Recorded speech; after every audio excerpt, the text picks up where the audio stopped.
Good afternoon. Thank you very much and welcome to this next session of this very interesting session stream that we're having.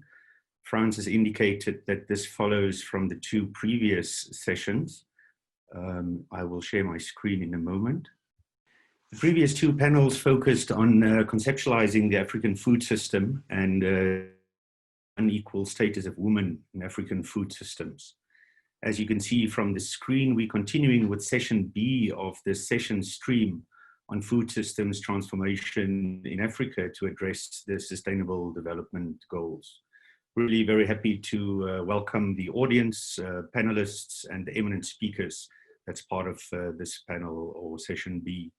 My name is Aldous Strubel. I'm the Executive Director at the National Research Foundation of South Africa, also associated with Cornell University in the US, and very pleased to co-convene this session with the University of Pretoria. We will continue with this panel that focuses on climate smart agriculture and food systems. Allow me to introduce you to this excellent lineup of speakers that we have today. The first is Professor Felix da Cora. He's the president of the African Academy of Sciences and also South African chairholder at Tshwane University of Technology. Felix, we're very happy that you can join as the keynote. That keynote will be followed by a panel with a lead paper presented by Professor Andy Dougal, the Executive Dean, Faculty of Environment at the University of Leeds in the UK. Also by my close colleague, Professor Sheikh Mbo, Director of the Future Africa Institute at the University of Pretoria. And lastly, by Professor Lisa Korsten, also at the University of Pretoria, and co-director of a National Center of Excellence in Food Security. As per the structure of the other panels, there will be a high-level summary of the discussions and the key focus components, which will be delivered by my senior colleague from the National Research Foundation, Dr. Seppo Hajigonta. Very much welcome to the panel. Colleagues, allow me to make a few remarks just to set the context for this. Food systems perhaps most clearly illustrate the contemporary realities of climate change. The impacts are not determined by weather alone, but also results from complex and multi-scale social, political, economic, and ecological processes. This clearly articulates the risk to oversimplify interpretations of contemporary food systems. The challenges posed by climate change are as multifaceted as those facing food systems, as expounded in the previous two panels just now, which particularly impact severely in Africa. The food system must contribute to broader SDGs for society's needs to be met at different levels, including from the global to the individual household, contributing to achieving gender equality, improving health, sustainable use and access to water, meeting energy needs, and conserving biodiversity, among many others. Technologies associated with climate smart agriculture do not fit exclusively to one or other end of the usual extensification-intensification spectrum, and in many cases are platforms or suites of practice to be adapted to context rather than universally prescribed, according to Whitfield's work. This principle is what Professor Dougal will refer to in his presentation. Climate smart agriculture also implies an inclusion of cooperative governance structures, data processing, as Professor Korsten will speak to, and information and education. In research, a CSA lens may risk focusing our attention on the field rather than on the multiple scaled food system. It may lead to miss the environmental and social trade-offs of agricultural change that are non-climatic, and in doing so might lead to inappropriate solutions or even to missed opportunities for sustainable development within our food systems. In conclusion, new frontiers in climate smart agriculture includes constructs of climate smart landscapes, nutrition and climate smart agriculture, and Professor Mbo will speak to that to underused and adapted crops, and thirdly, to climate smart food systems, In addition, discourse on the fundamental approach of systems thinking within agriculture and food policy and research calls for a renewed approach to interpret the globally interlinked nature of local production, consumption, and waste, the dependency and impacts of food provision on changing ecological and climatic systems and services, and the role and movement of knowledge, information, and values across nodes of decision-making at a variety of scales, as per Danofer's work. The role of partnerships are perhaps one of the most central aspects to addressing the challenges we face as a collective. Colleagues and participants, for those few opening remarks, it's really my pleasure to invite the keynote speaker, Professor Felix da Cora. I just need to remind everyone also that we will have to adhere to strict time limits, to remind you that the abstracts are online for more information, to actively use the Q&A function of Zoom, and I will monitor the speakers for the time and their engagement. Thank you very much, Felix. We look forward to welcome you and to listen to you. It's a really great pleasure to share my presentation with you this afternoon. Well, the key points to my presentation will be about the increasing growth of human population in sub-Saharan Africa, the inherently low soil fertility of African soils, the effect of climate change, then insect pests, especially the desert locust plague, and of course, if time permits, I'll also say a few words about the COVID-19 pandemic. Well, in terms of human population, as you can see, the left-hand side, you see that the population of Asia. Oh, can you see my slides just before I continue? We can. Hello, can you see my slides? Yes, we can. They're very visible. Sorry, can you see my slides clearly? Yes, we can see them very clearly. Thank you. Thank you very much. I was just rattling on, assuming that you are seeing them. Thank you so much. So if you look to the left, you see the comparison of human population across all the regions of the world, and the growth of Asia, as you can see to the top where the cursor is way much higher than that of Africa, but it's plateaued. And just at that point, 2100, you see that Africa is still on the rise. If you go to the right side, you see the comparison of sub-Saharan Africa, Middle East, and Europe. And again, the African continent, growth of population in the African continent is way much higher compared to the other two regions. Sorry. Well, I just missed one slide, but I think I'll proceed anyway. It's about the low soil fertility of African soils. Africa is the oldest continent, and all the soils are highly weathered. As a result, there are a lot of minerals and oil and gas, but not good enough for agriculture. The top shows a typical farm of a resource-poor household in sub-Saharan Africa, and the other slide below shows, again, also a farm of a resource-poor farmer in Malawi. But in this instance, the Malawian government was providing fertilizer inputs and improved maize varieties. And so you can see there's a sharp distinction between the two farms in terms of productivity, which means that the poor soils in Africa can be overcome using chemical fertilizers. But as you can see on this slide, this is data from South Africa. The fertilizers are generally very expensive. This is in South African rand, and clearly not many resource-poor farmers in Africa can afford to buy fertilizers for agricultural production. Fortunately, nature has given us its own fertilizer factories through biological nitrogen fixation in legumes. And so there are some soil bacteria belonging to different genera indicated here that do form root nodules and fix nitrogen, atmospheric nitrogen, in many of the food grain legumes. This one? Okay, so sorry about that. So here is an example of the bacteria to your left, and to your right, you have a nodulated legume showing these root nodules or tumors that get formed. And once the bacteria have formed the root nodules and are encapsulated, so they are able to convert atmospheric nitrogen into ammonia for use by themselves, but also the excess get used by the plant. And so here you have the enzyme nitrogenase, which does that job. The good side is that the energy for this the nitrogen reduction comes from photosynthesis by way of recent photosynthate.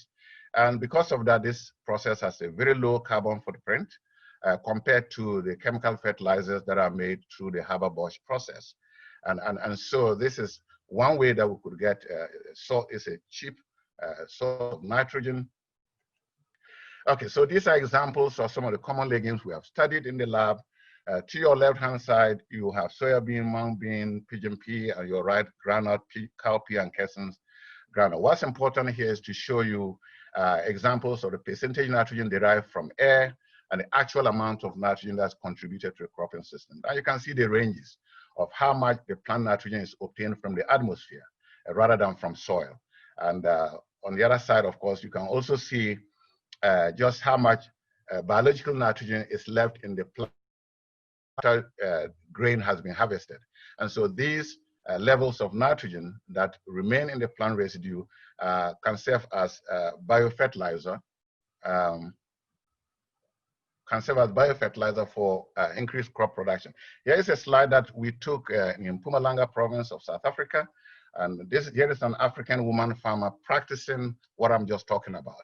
You can see in the middle there, that's Bambara groundnut. It's a geocarpic legume. In other words, form deposits in the soil. And one after harvest, this lady accumulates the residue, which she can then use as biofertilizer on the right-hand side to promote nitrogen nutrition of the young seedlings you see. On the other hand, she can also take some of these residues home as nitrogen-rich fodder for livestock, whether it's sheep or goats. And of course, she also went on to say that they do practice crop rotation. And here is an example of planting maize after maize to your left and planting maize after pigeon pea to your right. And you can see there's quite a distinct difference in terms of plant growth and also usually the yield.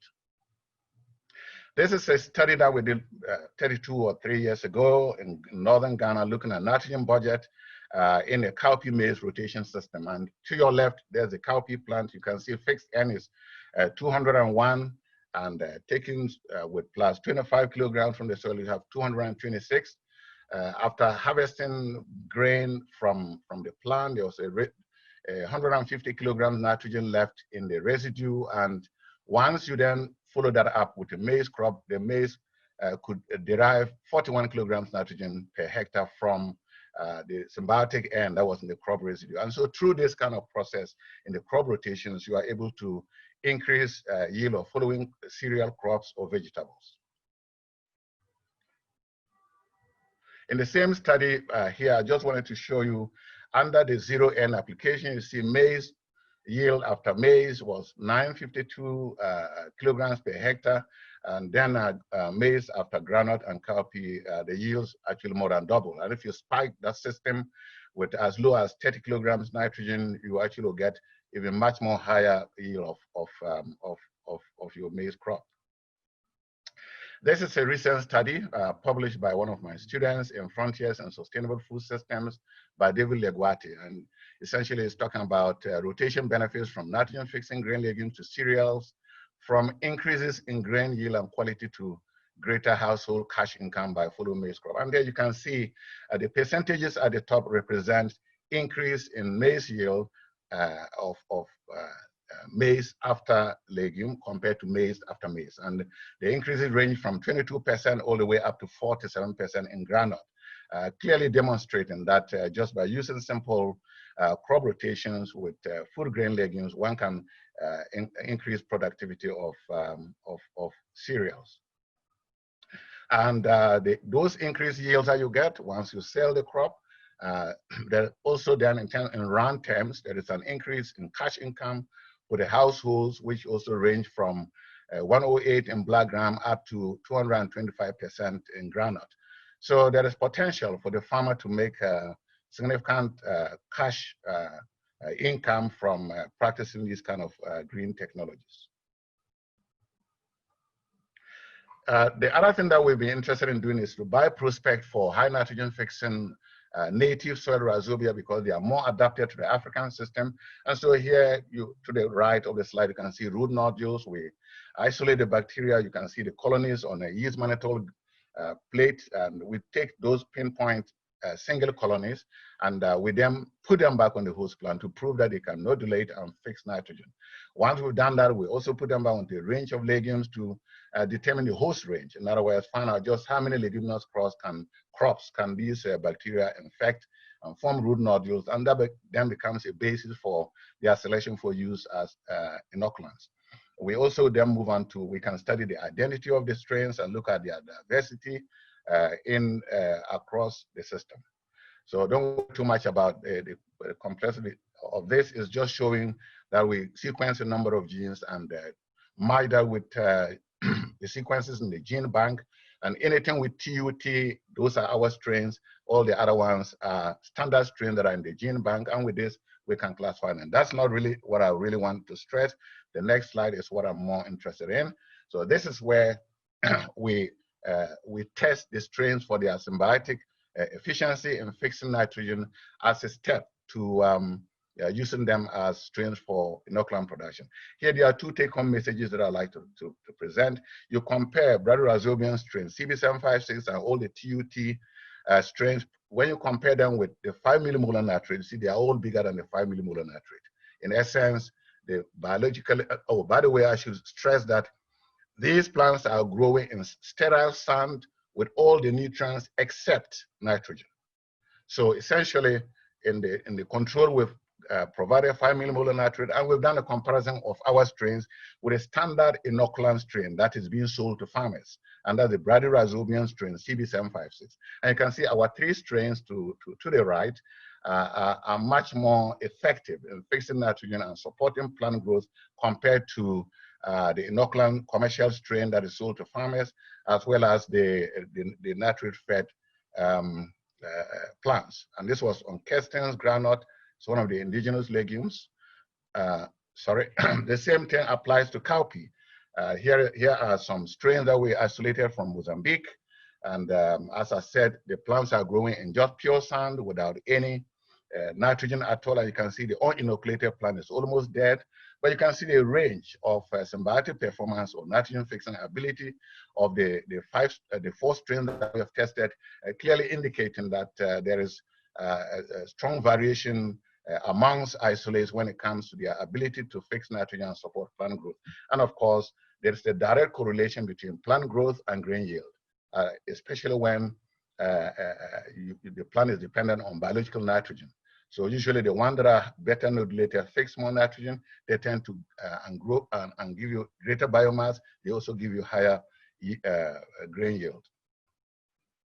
Now to link up nutritional security with food security, we then analyze some of these seedlings that have been inoculated in the glasshouse. And here's a case of an experiment that was done with cowpea, and cowpea, both the leaves are eaten and as well as the grain.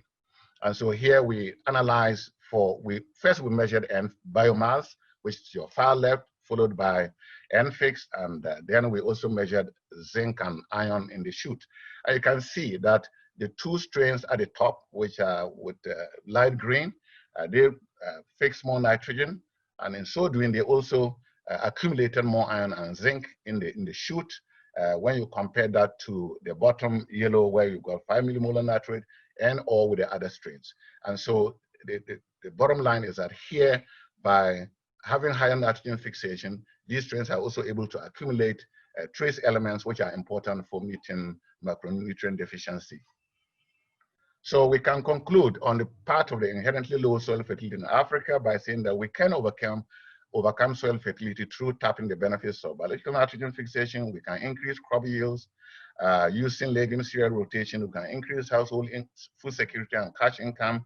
We can also increase livestock protein production through the development of pastures and forests. Now, I just want to quickly take on the climate change, and climate change can cause floods, droughts, high temperatures, and high UVB. But for this purpose, I'll just address flooding and droughts. Well, many of you who are familiar with the regional impact of Cyclone Adai in 2018, you see it caused a lot of havoc in Mozambique, Malawi, and Zimbabwe.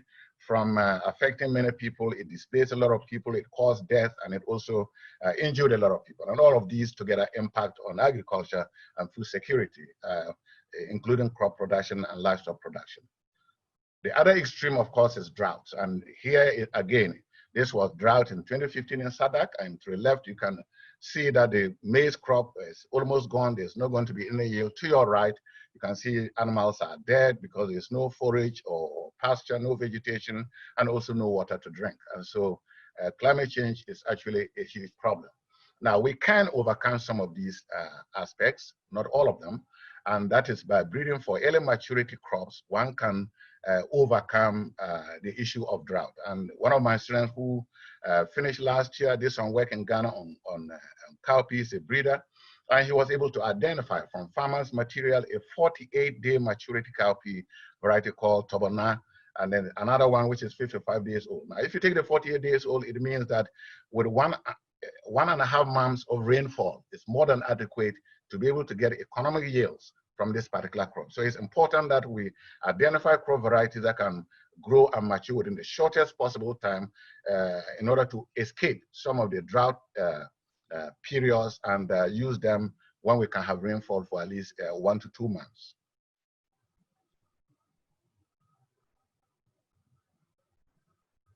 Now, another way to do it is to select crops with greater water use efficiency or drought tolerance, especially among species that have C3 photosynthetic pathway. Suffice it to say that we, in this particular type of study, we analyze for the natural isotopes of carbon, that's C13 and C12 in the shoot of the plant. And where you've got a greater shoot delta C13, that indicates a greater water use efficiency or drought tolerance, and where you have got much more lower delta C13, it indicates susceptibility to drought. And so here, the more negative the delta C13 value, the less tolerant it is of drought. The less negative it is, it means greater water use efficiency. The more negative it is, it means a sensitivity to drought. And so we can use this kind of technique to also select for crop materials that can be used, that can be used to overcome drought. What am I doing now?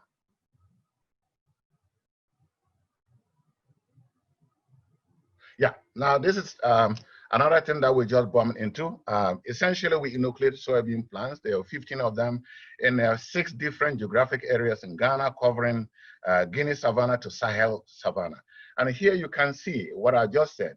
If you look at the inoculated one, that's the uninoculated is black, and the other one is inoculated.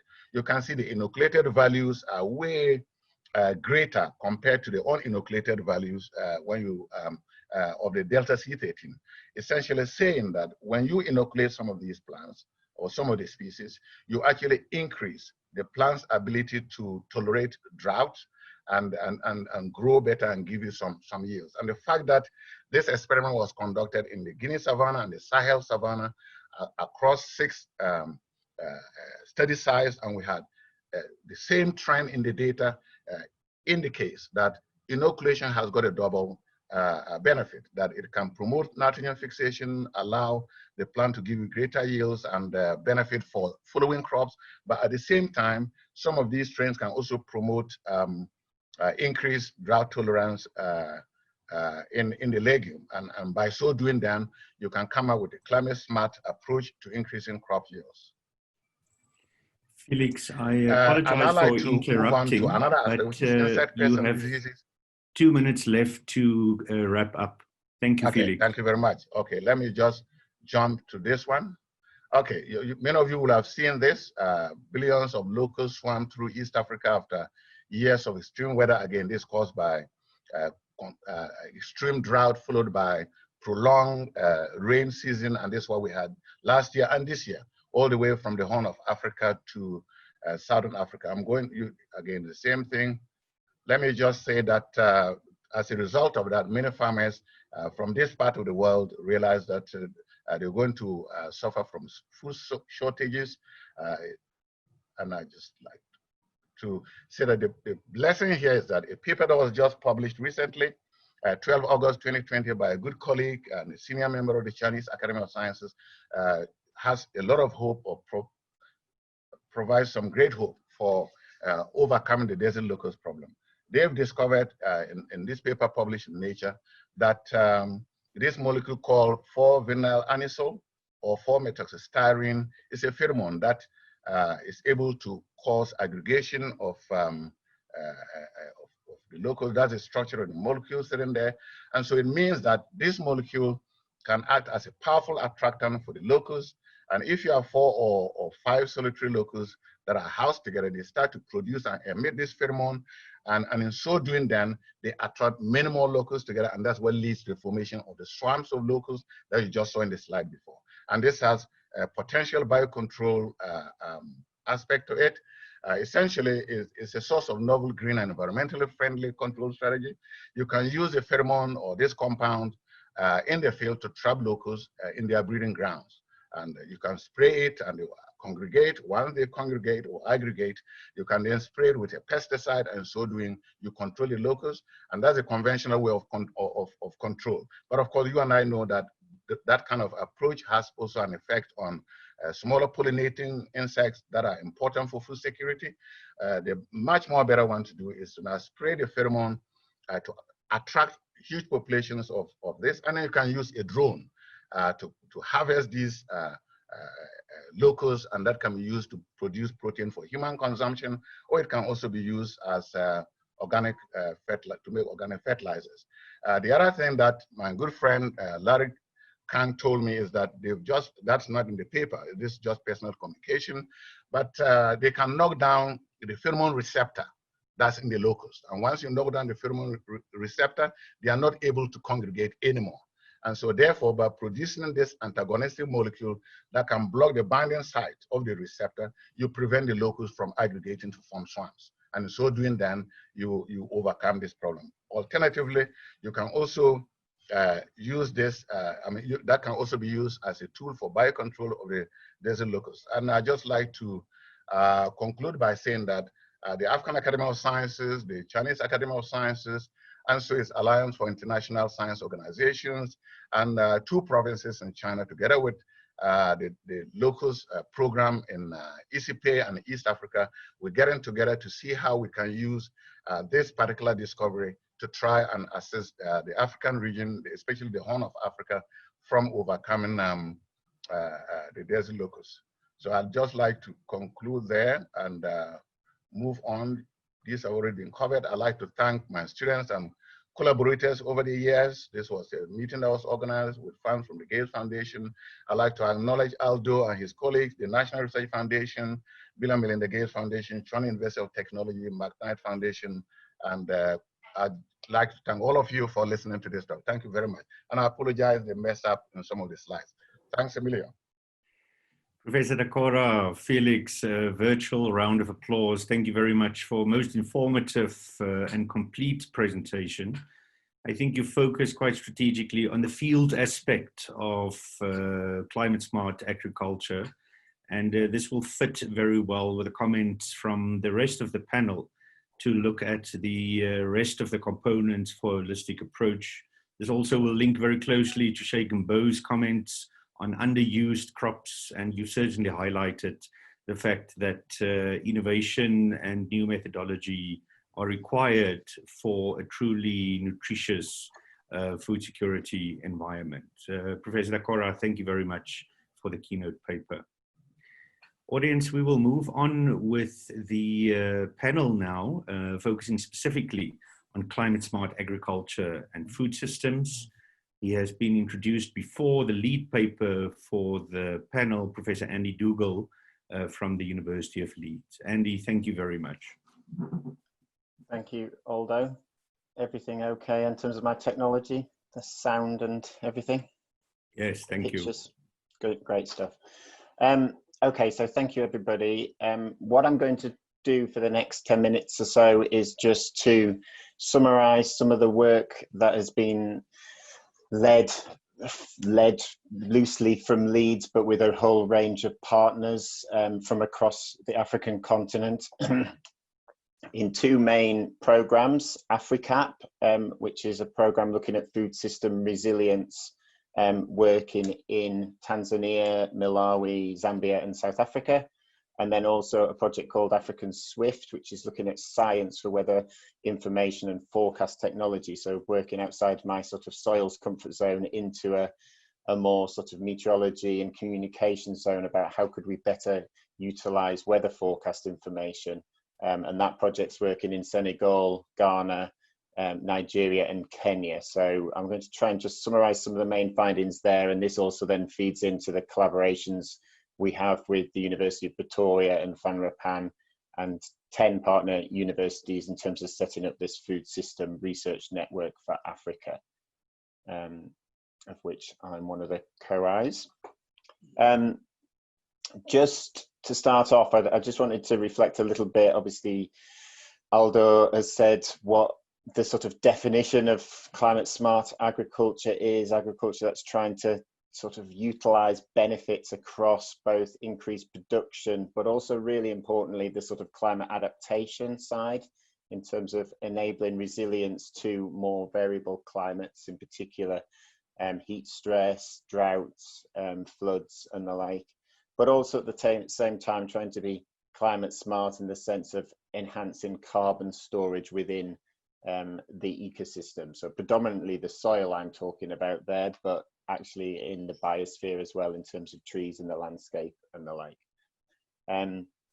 We've looked at that in a range of different veins. Obviously the sort of crop breeding side was just covered in Felix's talk, and that's important in terms of not just what the technology has been able to do, but how can we get that technology into the field, and what are the barriers that go between a lab and actually uptake of crop varieties.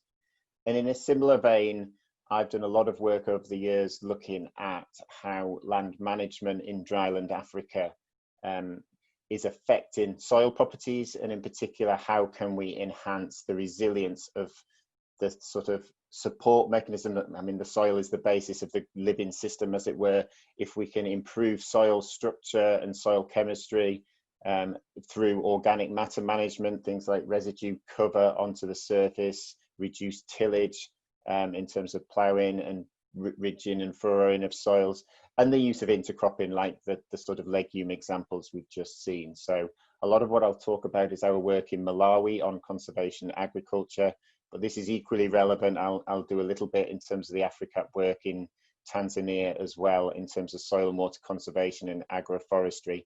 And underpinning it all, this issue around, well, are we planting the right crops? Have we got the right balance of crops? And if we start to look at climate models into the future and crop climate models in particular, you know, what is the changes that are needed in the system, and how will we work with farmers to try and enhance that? And typically Africa's got a lack of information compared to other parts of the world, and that's where the AfriCap work in particular has focused. I've also put a link there to the work that the CG Centre is doing, led from Todd Rosenstock and team at ICRAF in Nairobi, a database called Evidence for Resilient Agriculture. And I think the fact that we're, you know, similar vein to the FAO article that I've shown there, that we're really looking for success stories, what works where and why, both in terms of the soils and the climate, but also in terms of the social cultural, such that we can scale up. And just to highlight some of the early work we did at Leeds on these kind of issues was specifically in relation to conservation agriculture. So the move to low tillage and better sort of surface cover throughout. This is pictures there taken from the Chitsetsi site in Malawi, where I've done a lot of work. But even looking on a sort of continental scale and a global scale, the meta-analysis shows that CA works well in areas of negative moisture balance, or in dry spells in particular, but also in sandier soils, so where you've got medium to low clay content. It doesn't work so well in terms of enhancing resilience of maize-based systems when you've got high clay contents, or where you might have problems of waterlogging. And to work well, it also needs, you know, sustainable low rates of nitrogen fertilization to see the benefits.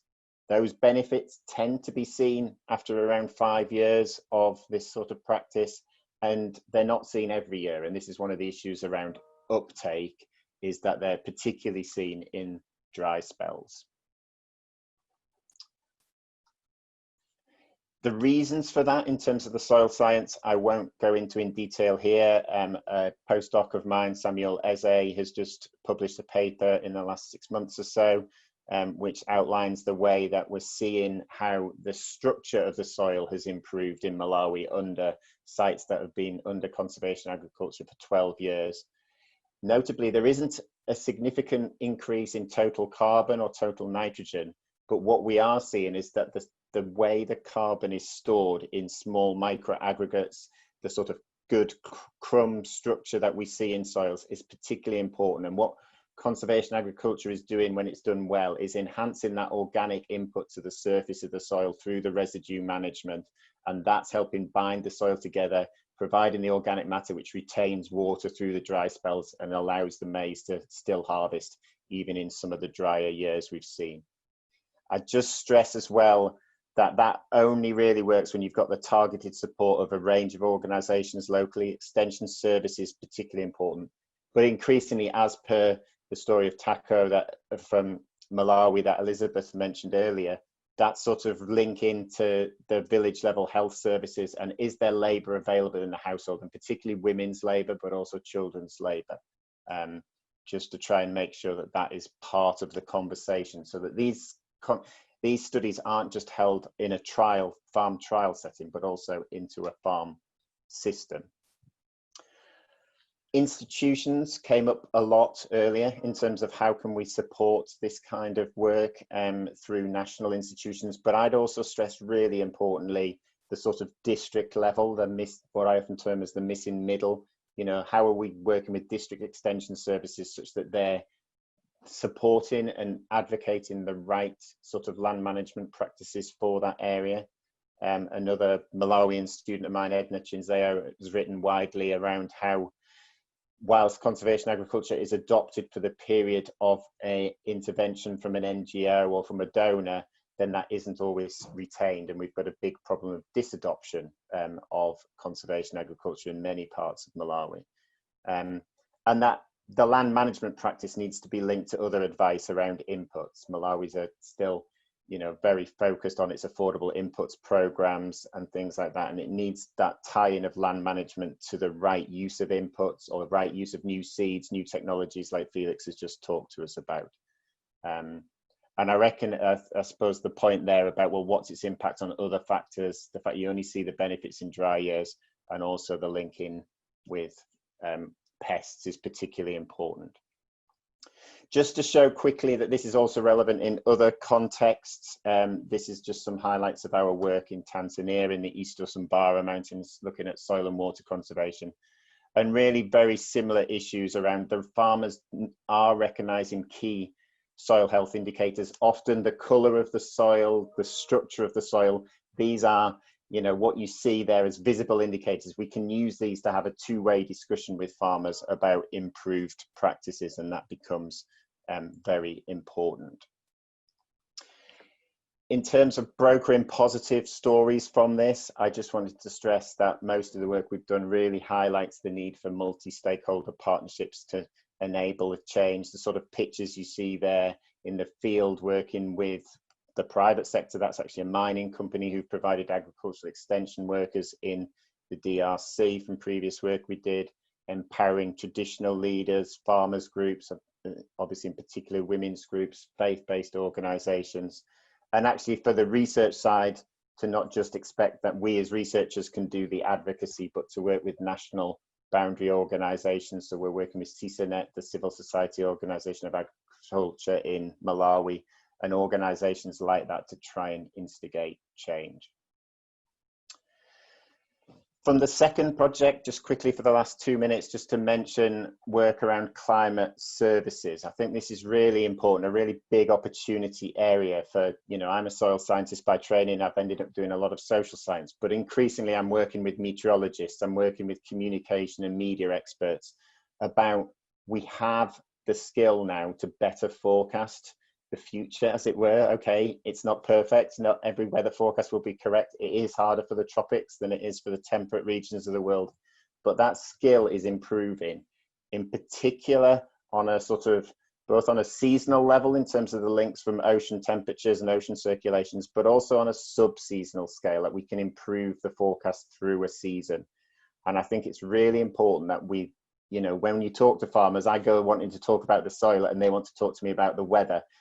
Can we do both? Can we look at ways that we can use this weather information, link it to farming advisory notes, go into extension services, link it to the farm radio station, not just putting out a weather warning, but actually linking that to direct advice that the farmers need to follow. And the latest work on this SWIFT project is not just looking at that on the seasonal and sub-seasonal scale, but also trying to get to the point of real sort of weather warning systems for farmers. We're working in Ghana with the cocoa sector, in Kenya, and then as well with dairy producers, but trying to get beyond that. The weather forecast is something for only the people with the latest smartphone technology. We've done work in Senegal using voice messages to basic mobile phones and the like, and actually trying to improve that flow of information from the latest weather forecasts into planning. And then just as a summary, final slide in terms of my time, just to stress that science in itself, we know, is never going to be enough in itself. What I've highlighted there is some of the challenges that we face in terms of the fact that the benefits aren't always seen immediately, that we need more coherent policy support across sectors, and linking in with the sort of social cultural institutions within the areas. What we have shown when we've analysed these for Malawi and Zambia and places is that the national level organisations are not having a huge effect as yet in terms of uptake of these practices, and we need to work with that sort of missing middle that I mentioned earlier in terms of district planning, and to sell the benefits in terms of the things that really matter. Now that might be yields, but it might equally be reduced labour demands on households, and we're not selling it in terms of a climate benefit, but in terms of the things that really matter to the household balance. And I think the final point at the bottom there is just the fact that there's a need for much more work like this, bringing the different disciplines together. And that is where I'm excited to be part of FSNet Africa, which will start to do that through the partnerships between UP, Leeds, and the 10 partner African universities there. So we look forward to more exciting stories there, and then how to work with the local organizations to disseminate them with a view towards upscaling into the future. Andy, thank you indeed. A very informative, packed presentation that I think really creates the framework for further discussion. A number of aspects that stand out for me. The term multi-stakeholder partnerships for change is the cross-cutter, multidimensionality, and certainly the notion of multi-inter and transdisciplinarity. This links also very closely with what Professor Lacora has said. Climate resilience in food systems is also about uptake and adoption, and at the end, apart from the technical improvement that one can bring, it is the human decision that impacts the majority of the results. So thank you very much for bringing that to everyone's attention, and certainly for the insightful way this was shared. Colleagues, our first panelist then for this panel is Professor Sheikh Mbo, Director of the Future Africa Institute at the University of Pretoria. Sheikh, you're very welcome. Thank you very much. Thank you so much, Aldo. I'm very humbled to be part of the panel today and to share a few thoughts after the very brilliant presentation from from my predecessor, Dugil, who I see from the literature quite often on the advancement of climate smart agriculture, and my colleague from African Academy of Science. So the perspective I'm trying to bring to the discussion, which is, a concept that is widely shared now in Africa, is that we should not bound ourselves on the food security in Africa to the few crops which are reported in government report and FAO. Because Africa is more than the few 5 top crops which are used to build the statistics on food security. So I tried to be provocative in my title about the food potential, and I call it Beyond the Myth. And the reason why I choose this title is simply related to most often the alarmistic, reporting on food security on Africa. Often you see that Africa, in the last report of FAO, for instance, which is displayed on the screen, the undernourishment will reach 20% of the population. 250 million people will be undernourished in Africa, which make people scared about the situation.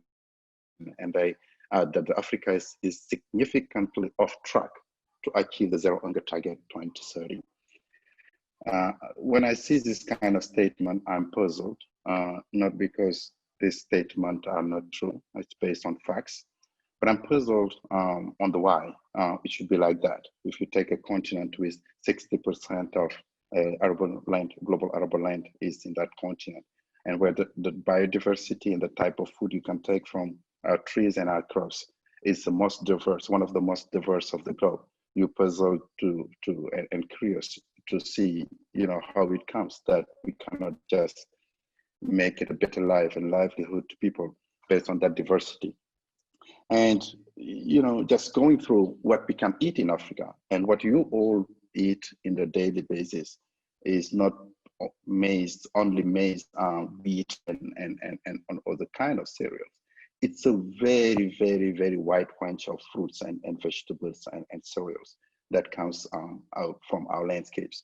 Coming from Senegal and growing up from the Sahel region, I know that, from my childhood, the number of things you can eat, the number of fruit you can collect in the forest, the number of beans and peas you can eat, and the number of, very rich, vitamin-rich fruits which we can tap in from the ecosystem naturally.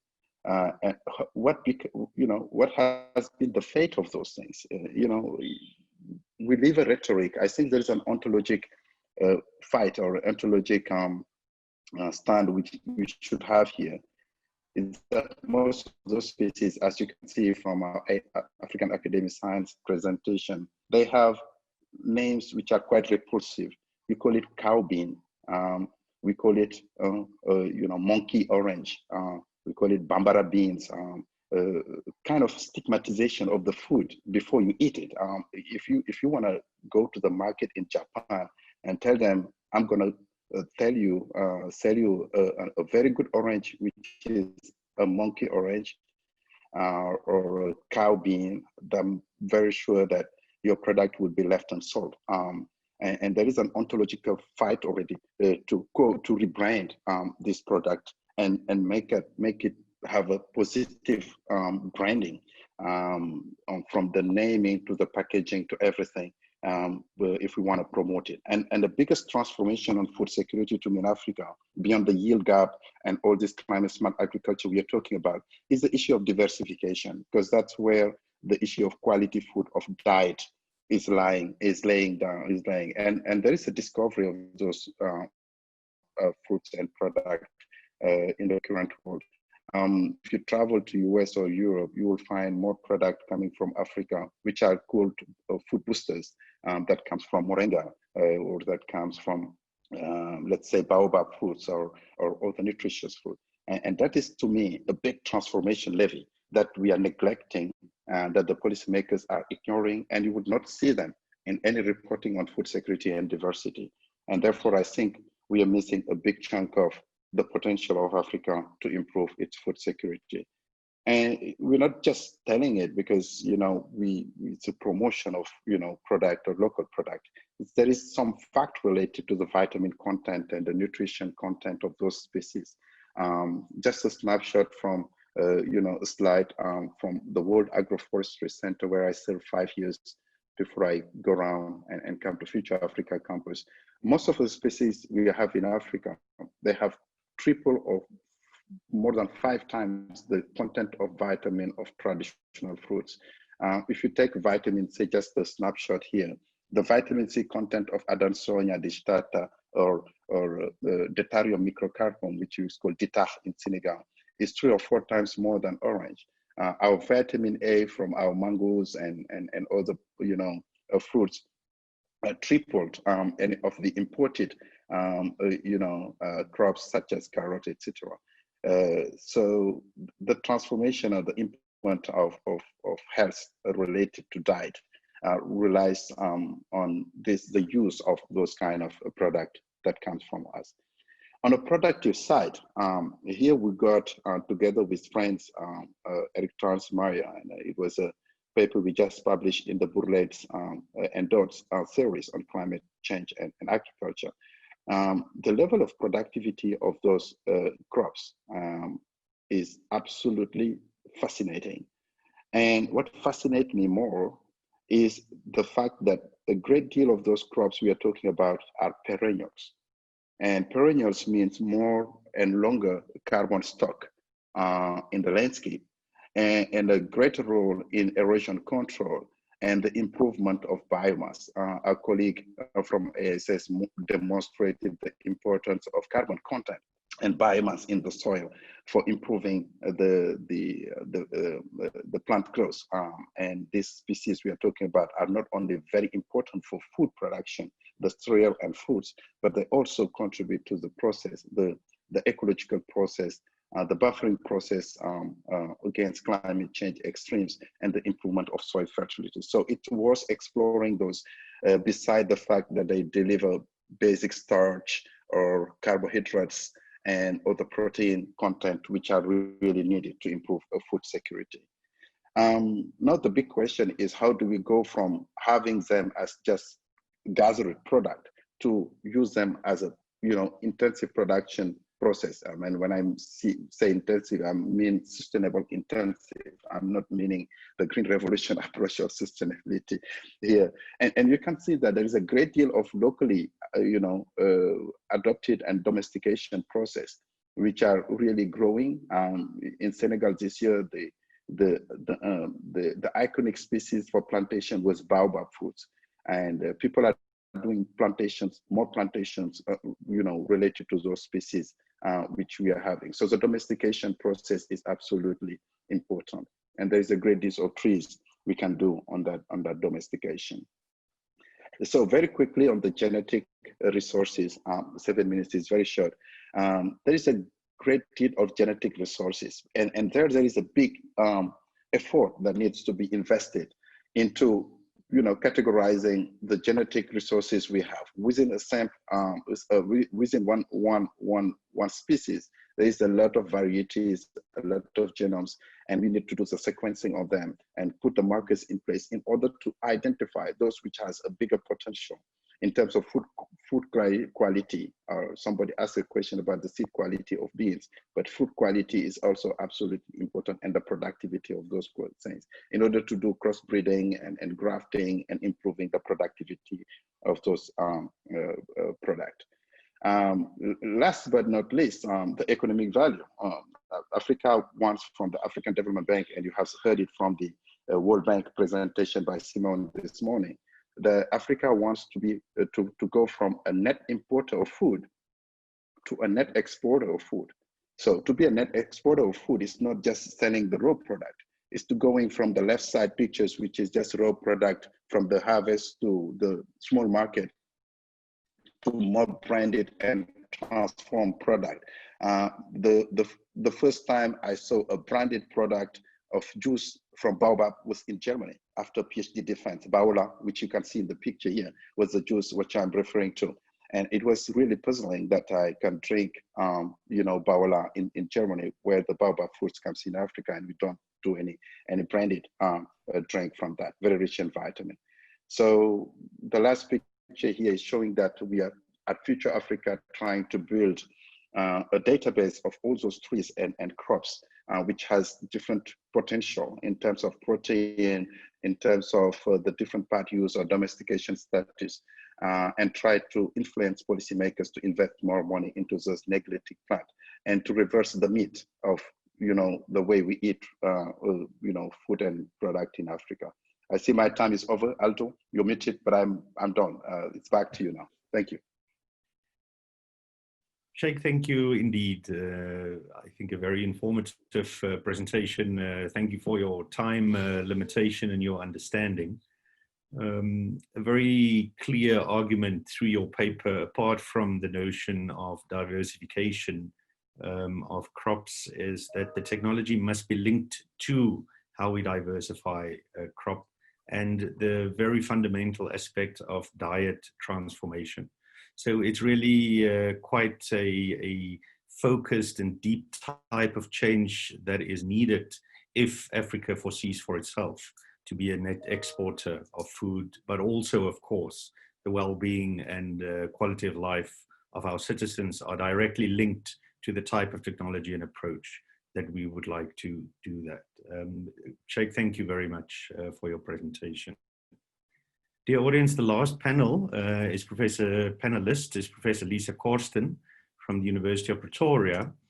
She's the co-director of a National Center of Excellence in Food Security, and she will focus on novel technologies for real-time solutions in a transformed food system. Lisa, you are very welcome. Thank you very much. May I say it really is a privilege to be part of this wonderful conference. So thank you very much. Aldo, I hope my slides, it is visible. I'm going to touch on novel technologies, and I'm going to unpack a few concepts around food systems. So very importantly, the recent report from the World Wildlife Fund in terms of building sustainable and an equitable future. Now, what really struck me in terms of this report was that our food system has done more damage to the natural environment than any other human enterprise. And it was really a standstill moment for me, because I think our general perception is that the energy industry and industrialization has significantly contributed to global warming and the natural disasters we see. And yet the statement clearly underscores the importance of our food systems and the damage. And it also clearly states that the way in which we currently produce our food threatens both the environment and human health. So if I talk about the environment, I can talk about packaging material, plastic, wrappers around every single food item that we purchase. And if I talk about human health, I can talk about zoonosis. I can talk about foodborne pathogens, pesticide residues, and mycotoxins in the whole food system. So we need to ensure a resilient and a regenerative food system. We need a healthy environment. And that's going to be the only way that we're going to access nutritious, safe food for the future for all. I want to go back to one of our first speakers, and Andy, I want to take the audience from the soil to the soul, as we say, and very importantly, I just want to touch on the soil microbial ecosystem. And I think there's a lot of talk today in terms of soil health, the soil microbiome and its contribution to plant growth. We've heard the presentation from Felix earlier this afternoon. And what we do know is that health starts in the soil. We also know that fresh produce is so important in terms of taking the food from the plate to the consumer and ensuring health. And the latest technology, microbiome technology, has enabled us to better understand the whole microbiome within the colon and how that contributes to a healthy, sustainable life and the quality of life. So my presentation will really deal around the 4 topics, and want to touch on the farm to fork, the food continuum. How can we strengthen it, and how can we improve the food system? And we also know that the circular economy is so important in terms of reducing waste and losses. And then, of course, the SDGs. How can we integrate these technologies to accelerate change? And then also use that to strengthen and get back on track with our SDG frameworks. Now, finally, just a word on post-COVID, and perhaps the whole concept around conscious capitalism.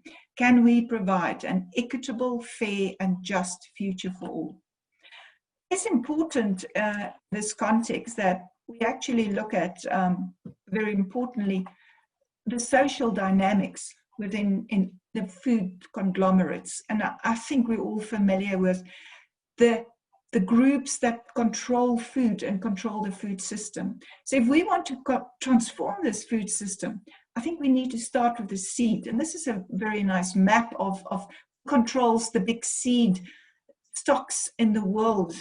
It's very important because if we talk about seed, we need to talk about seed sovereignty. And it's about the right to safe and breed, exchange your seeds, have access to diverse open seed sources. We also know that within the context of food sovereignty, it's about the rights of people, healthy, culturable, and appropriate food produced in an ecological, sound, and sustainable way. But we also have a whole dimension around water sovereignty, transboundary water, the movement of water, the access to water, the pollution of water, the water quality. So if we're going to produce enough food, we need to ensure that we have food security within this whole food systems framework. And then, of course, there's a lot of social dynamics in terms of food justice, the communities, right to grow and sell and eat healthy foods. And I think COVID, more importantly, has reminded us, and as it's recently phrased, food apartheid, lack of access to fresh, healthy, and affordable food as a result of structural inequalities, deliberate public and private resource allocation decisions. So it is essential that we bring this all in context and we move from that social space of food sovereignty to food systems. And we can look at what the FAO is saying in terms of how do we integrate entire sector from farming, all the role players, looking at the biological systems, the economic systems, of course, the social dynamics within this. So sustainable food system is the bottom and it's the heart of the SDGs. And therefore, the SDG calls for major transformation in agriculture and our food systems. Otherwise, we are not going to be food secure in the future. I want to also add to this a circular food economy. And we're really going to address waste, and it goes beyond just food waste. It's wasted embedded water, energy waste, and a wonderful diagram, really the butterfly diagram, really reflecting the integration of this whole circular economy and the continuous flow that we have within that, and how important it is for that value circle. I want to just touch on safety nets because my time is short and I don't have a lot of time. I want to share with you some of the research work that we've done, and this is working mainly in the informal sector, where we've been looking at available food choices, the safety of the food. And I talk about from food to feces. The food and the microbiome, the microbial pathogens present on the fresh produce that's available to communities within the informal sector. And just one example, whole genome sequencing work that we've done with Klebsiella pneumonia, which is such an important emerging risk in the context of food. We all know that major challenges around water quality within this whole context. But added to this, the emerging threats of the global threat in terms of antibiotic resistance, and a lot of our work mapping these global patterns and shifts that we can now see in nature, both in soils and in the agricultural crops we grow. Yet we have tools, we have these global platforms, and one example is the FAO, FDA Genome Tracker, and we're part of that system, helping us to unravel the science in our community. I want to take us for the final slide to some of the research we're doing in the commercial industry and look at adapting that into the African context and smaller farmer systems. This is a 3D printed fruit we've developed with our collaborators, and it actually contains a whole lot of sensors. Within this fruit, we can actually monitor the whole environment within the tree canopy. We can follow the fruit journey from the farm to the pack house all the way to the consumer. And this is just one example where we can actually in real time show how the environment's changing, how vibration index is impacting on the quality of that produce, and of course temperature and humidity. And these technologies can actually be used throughout Africa. And this finally, just to conclude, linking the farmers to the markets, linking the consumers to the farmers. And this is one of our new projects with peer checks, data harvest, where we actually start developing and including transparency systems in layers of data. So if you take the whole supply chain, all the way from the farm, all the way to retailers, to the consumer, including waste, what is happening and how do we make that data journey transparent, accessible, using blockchain technology, and of course, linking the consumer with the producer, and of course, looking at health and all the dynamics. My final slide is just putting it all together and to say, within the context of our SDGs, how do we fit food safety within a food security? Because it's part and parcel of our food system. It's part and linked with the right to food, the right to water, pure, clean water, the concept of reducing food waste and losses, and of course, the all-inclusive One Health concept. And of course, all of this will be driven by data science, blockchain management, more effective governance policy and legislative framework, but also having access to diagnostic tools, surveillance, regulatory control within this water, food, energy nexus. And with that, I'm going to conclude and thank you very much. My final thought is that food safety standards in trade, one of several areas in the FAO's COVID-19 response and recovery program. We know that the UN has allocated a significant amount of money in terms of a post-COVID period, and specifically in terms of food safety, a very important element within this. So how will we prioritize food safety within food security for a sustainable food system? Thank you very much. Alex, we had a fascinating range of input, starting with a keynote from Professor Dakora, and then three panelists, Professor Dougal, Mbo, and Korsten. We have a few minutes, and I'm going to take the liberty of posing only 2 questions and asking for your very brief responses prior to the summary and the synthesis of the panel from Dr. Hajigonta. So the first one is, what would you say are the trade-offs that emerges from climate smart practices? And at what levels do we consider trade-offs to be safe and just? That would be the first one, and you can give a combined response, each of you. And the second question would be, which climate smart actions are feasible? And in which systems and at which scales is climate smartness evident? Professor Dakora, I will request you to go last, but if we can perhaps start then with Andy. Blimey, no pressure.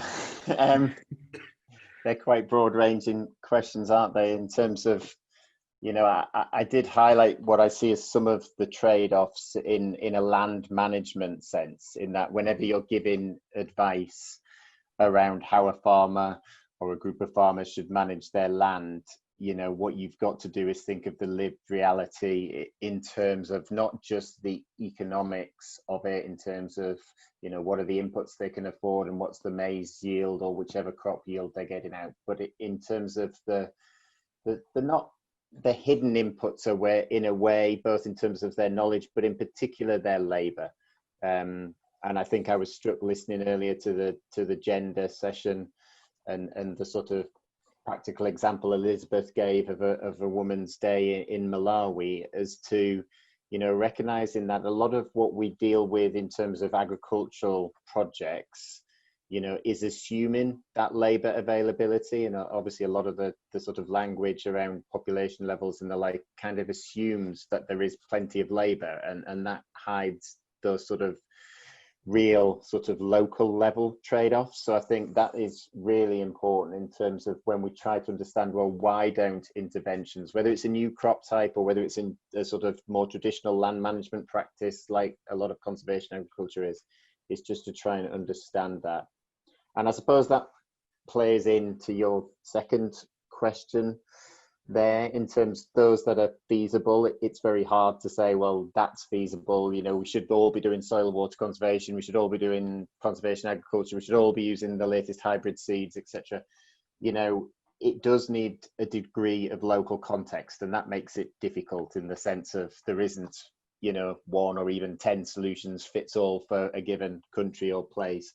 And that actually understanding how the latest technology, whether it's new crop types, inoculums like Felix talked about, you know, latest fertilizers, whatever it might be, how that will land locally within an area. I mean, I think it's too small to just go to every village, which is why I've sort of focused on that missing middle as to maybe a district level within a country like Malawi, rather than saying there's one solution for the whole country. Can we look at 34 different solutions and work out those with the district extension services in each of the sort of market towns, as it were?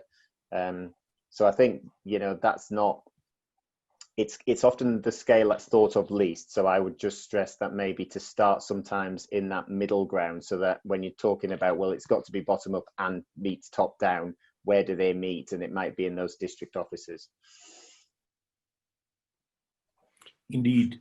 Andy, I think maybe the fright of going first with rather complex questions has spurred you to a very insightful response. Thank you very much. Sheikh? Thank you so much, moderator Aldo. I was very pleased to learn a lot from my colleagues, very rich set of presentation. I would like to share very few thoughts. The first one is that traditionally, the African agricultural system is not monocropping. If you take all Africa around, the approach of our farmers is multifunctional use of the landscape. You know, the same piece of land will serve for many purposes, not just one crop. So this monocropping has been a colonial heritage, and we perpetrate it because of the globalization and the need of market commodities, etc. So I think there is a rethinking. When we rethink climate smart and food systems in Africa, we should also see, you know, the cultural legacy which are related to the use of land in terms of multifunctionality. The second point which I want to share, although with colleagues, is the issue of smallholder farming as an impediment for the development of agriculture in Africa. I personally do not believe that smallholder farming is not a good approach. If you take Latin America, they have a lot of smallholder farming. In Asia, if you take the World Atlas on Desertification, which was published in 2019, you can see the maps of the density of smallholder farmers across the globe. It's the case in Indonesia, in Asia, China, even Japan has a lot of smallholder farmers, small acre of place. But these countries are exporting food to the globe. So what is the challenges here is the type of land use system you put in place, the technology you put in place to optimize the resources you take from the ground. And there is not enough investment on how to accommodate the response, the technological responses for the smallholder farmers to be able to produce more and to build a yield gap. The second last point which I want to make, Aldo, is that a year is 12 months. And most of the arid and semi-arid country we only cultivate for 3 months. Though the potential of water, particularly in the Sahel, is absolutely amazing. The groundwater, the rainfall water is absolutely amazing. What do we do about that? While we talk about flooding in West Africa from Sudan to Dakar right now is an excess of water. That's what means to me flooding. And how to use that water to create another 9 months of food production, which will bridge the food security. And last but not least, feasibility or anything you put in place will depend to the market incentive. People will cultivate not only to eat, but they will cultivate to get enough money to put their kids to school, to have insurance, to get better lives and stuff. So the market potential has not been harnessed so much. We only rely on exporting food, and the commodity price of our food is absolutely at the disadvantage of the producers in Africa. So we need to rethink the market system. So very short package of few ideas to respond to your question. Back to you. Thank you very much. Very much in agreement with you on the notion of multifunctionality. And absolutely, I think a skewed take, if you will, on normal notions of productivity of smallholder farmers, but certainly how they and that sector link into the bigger system. Thank you very much. Lisa. Yes, Aldo, thank you very much. I want to touch on the points mentioned by the previous speakers. It's just talk about African agriculture. Everybody or a lot of people in Africa got a cell phone, and that's knowledge and it's power, and it's about linking the networks of information. So if you look at agricultural and food systems within the agricultural context, in the African context, the information is there. I'm going to use one example, diagnostic systems. The FDA with their genome tracker program, we can actually get any organism sequenced from anywhere and link all that information. So it's available, it's accessible, and it's becoming more affordable. And what is key in this story is that that technology platforms is out there. It's how do we link it and make it accessible and user-friendly for governments and farmers and the industry, and to link all those role players. I noticed one of the questions in the question and answer section also referred to, well, how do you link the consumer then to the farmer, or the small-scale farmer to the markets? Markets is at home first, then regional, and then international. And that's how you actually grow it. But if you can let the small farmer talk to the consumer, or the consumer can give you feedback and say, that apple was rotten, or that mango was not sweet. You get a feedback loop. That information was always captured by the big companies, and it was not accessible to the public. Now we can access it, we can actually utilize it to the benefit for the continent, and to grow the economy, and to ensure food system and food safety. Thank you. Valuable input, Lisa. Thank you very much. I think you've captured it really, really well. Colleagues, as a last comment, we would like to ask our keynote speaker, Professor Dakora, Felix, a very short response from you. I think for me, at the end of the day, like Liz said, I think there's a lot of information available. My take is that Africa's problem at all levels boils back down to an ineffective extension service system. I think there's knowledge out there, there's technical information, whether it's about climate change, but we need to have a smart extension system that can connect information out there, or information coming from various laboratories and research institutes to the farmers. If we are able to do that, I think we can achieve all the things that we desire to. I've seen the example in China, and I've remained very impressed with the way that the extension system works right into the homes of the farmers. And in so doing, the whole system is connected, both from the point of view of production and technology transfer across to the market, where they can actually assist the farmer, small scale as they may be, they can assist them to actually sell their produce at the right place to get the right money. And that's the bit I find to be very much lacking within the African system. And if we can work on it, I think we'll make good progress. Outstanding points. Felix, thank you very much. I think you've captured that really well and also showed the intent, both of your pre-remarks of the keynote, but certainly as that fed into the input of the panel really well. Thank you. Colleagues, as with the other panels, we've engaged senior colleagues to provide a high-level summary that will at the end come together. In this case, and for this panel, we've invited Dr. Seppo Hajigonta, a senior colleague of mine at the National Research Foundation, to provide a high-level summary of this panel. So Seppo, if you please. Thank you very much, Aldo, and thanks to all the speakers and participants for joining us. It has been a very informative as well as thought-provoking session.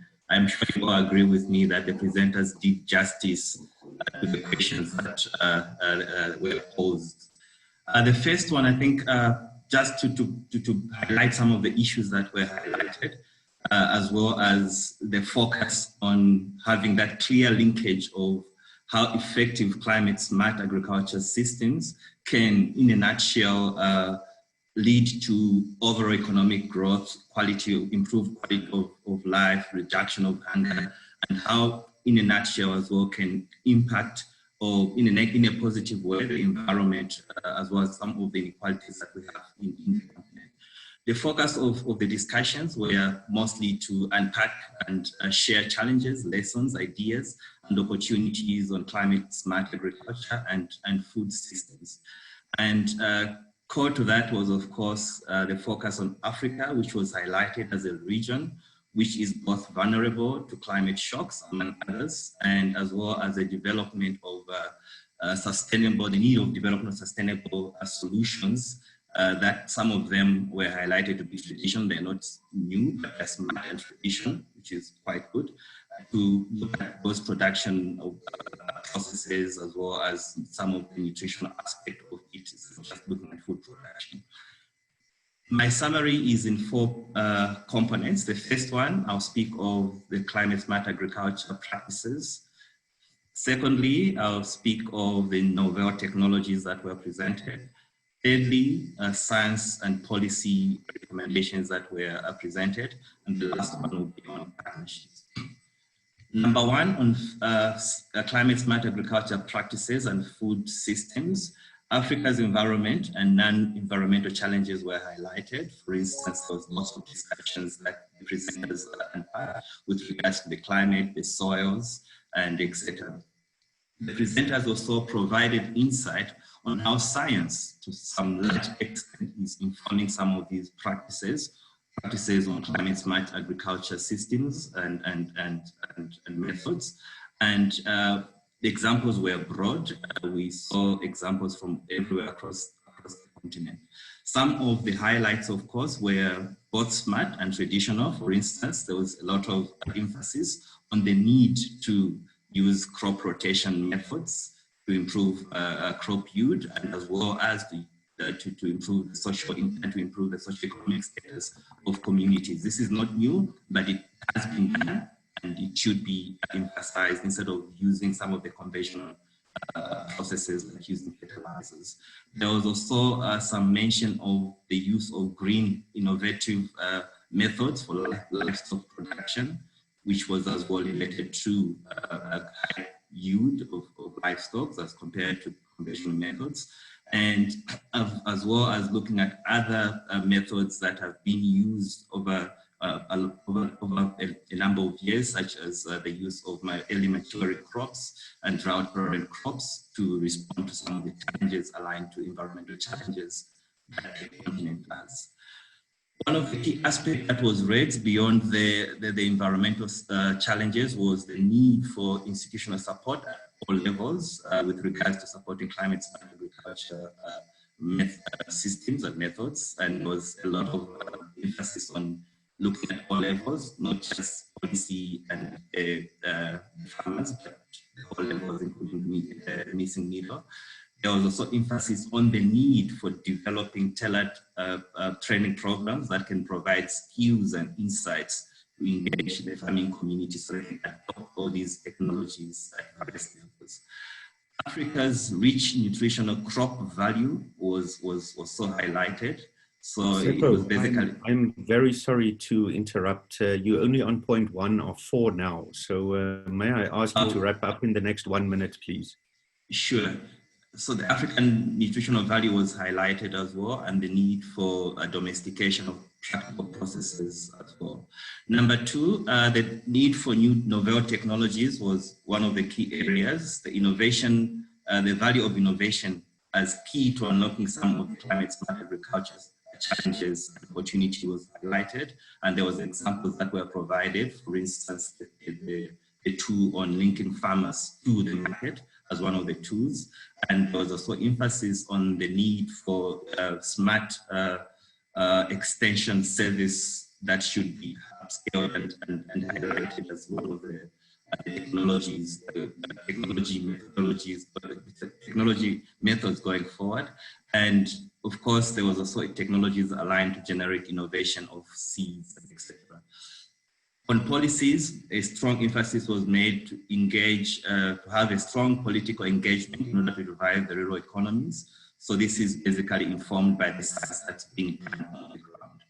And there was the last point on partnership, where the importance of partnership was raised and how vital it is that it should cut across the partnership should cut across stakeholder platforms, as well as looking at beyond national but sub-regional and international.